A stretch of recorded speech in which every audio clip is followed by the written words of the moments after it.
Hi friends, പുതിയൊരു വീഡിയോയിലേക്ക് സ്വാഗതം. 10 മിനിറ്റ് കൊണ്ട് നമ്മുടെ വീട്ടിൽ എപ്പോഴും ഉണ്ടായിരിക്കുന്ന കുറച്ച് സാധനങ്ങൾ വെച്ച് നല്ലൊരു റൈസ് ഉണ്ടാക്കാം.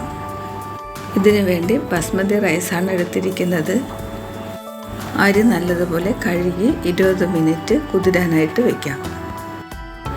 അരി കുതിരുന്ന സമയം കൊണ്ട് പച്ചക്കറികൾ അരിഞ്ഞെടുക്കാം.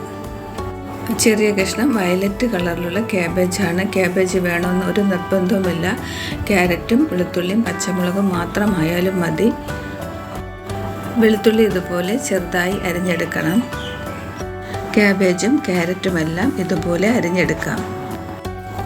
പച്ചക്കറികൾ കഴിക്കാൻ ഇഷ്ടമില്ലാത്ത കുട്ടികളുണ്ടാവും. അതുപോലെയുള്ള കുട്ടികൾക്ക് ഇതുപോലെ റൈസ് ഉണ്ടാക്കി കൊടുക്കുകയാണെങ്കിൽ ഇഷ്ടത്തോടെ കഴിക്കും. എൻ്റെ മോനും ഭയങ്കര മടിയാണ് തോരൻ, അവിയൽ ഇതൊക്കെ കഴിക്കാനായിട്ട്. ഇതുപോലെ റൈസ് ഉണ്ടാക്കി കൊടുക്കുകയാണെങ്കിൽ ഇഷ്ടത്തോടെ കഴിക്കാറുണ്ട്. നല്ലതുപോലെ വെള്ളം തിളച്ചതിന് ശേഷം കുതിർത്ത് വെച്ച അരി ഇട്ട് കൊടുക്കാം. സബ്സ്ക്രൈബ് ചെയ്യാത്ത കൂട്ടുകാർ ദയവായി സബ്സ്ക്രൈബ് ചെയ്ത് സപ്പോർട്ട് ചെയ്യണേ. അതുപോലെ ലൈക്ക് ചെയ്യാനും കമൻറ്റ് ചെയ്യാനും മറക്കരുതേ. 2 കോഴിമുട്ട വളരെ കുറച്ച് ഉപ്പ് ചേർത്ത് ഇതുപോലെ അടിച്ച് മാറ്റി വയ്ക്കാം. ചോറ് ഏകദേശം വെന്തിട്ടുണ്ട്, എങ്കിലും കുറച്ചുകൂടി വേവണം. റൈസ് കുഴഞ്ഞു പോകാത്ത രീതിയിൽ വേവിച്ചെടുക്കണം. ചൂടായ ഒരു പാത്രത്തിലേക്ക് 1 ടീസ്പൂൺ നെയ്യും 1 ടീസ്പൂൺ സൺഫ്ലവർ ഓയിലുമാണ് ഞാൻ ഒഴിച്ചിരിക്കുന്നത്. ചോറ് നല്ല കറക്റ്റ് വേവ് ആയിട്ടുണ്ട്. അത് ഊറ്റി മാറ്റി വയ്ക്കാം. ഇപ്പോൾ എണ്ണ ചൂടായിട്ടുണ്ട്. അതിലേക്ക് ക്യാബേജും അതിനുശേഷം ക്യാരറ്റും ഇട്ട് കൊടുക്കാം. ക്യാബേജും ക്യാരറ്റും പച്ചമുളകും എല്ലാം പെട്ടെന്ന് തന്നെ വെന്ത് കിട്ടുന്ന പച്ചക്കറികളാണ്. അതുകൊണ്ട് ഒരുമിച്ച് തന്നെ വഴറ്റിയെടുക്കാം. വയലറ്റ് കളർ ക്യാബേജ് വേണമെന്ന് ഒരു നിർബന്ധവുമില്ല. ചോറിന് ഒരു കളർഫുൾ ആയിക്കോട്ടെ എന്ന് കരുതി ഞാൻ അങ്ങനെ ഇട്ടെന്നേ ഉള്ളൂ. പച്ചക്കറിക്ക് ആവശ്യമുള്ള ഉപ്പ് കൂടി ചേർക്കാം. ചോറിന് ഉപ്പിടാൻ ഞാൻ മറന്നുപോയി.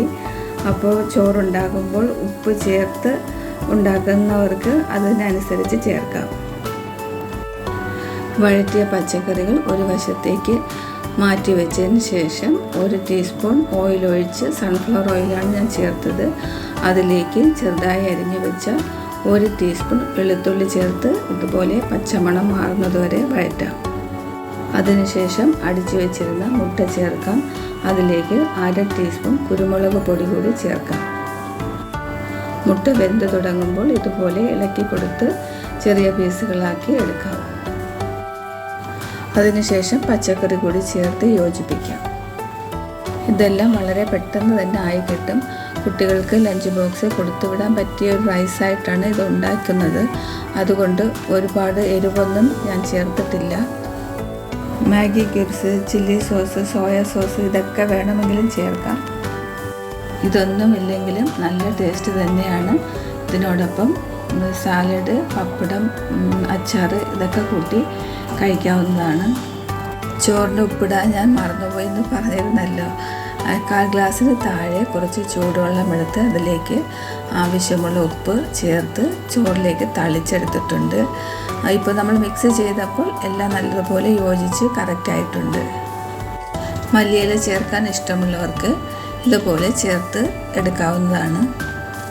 1 ഗ്ലാസ് അരിക്കാണ് 2 കോഴിമുട്ടയും 1 ചെറിയ കഷ്ണം ക്യാബേജും 1 ക്യാരറ്റും കുറച്ചും കൂടി എടുത്തിട്ടുണ്ട്. 2 ക്യാരറ്റ് വേണമെങ്കിലും ഇടാം. കൂടുതൽ അരി എടുക്കുമ്പോൾ ഇതിൻ്റെ അളവെല്ലാം കൂടുതലായിട്ട് എടുക്കണം. വീഡിയോ ഇഷ്ടമായെന്ന് കരുതുന്നു. പുതിയൊരു വീഡിയോയുമായി വീണ്ടും വരാം.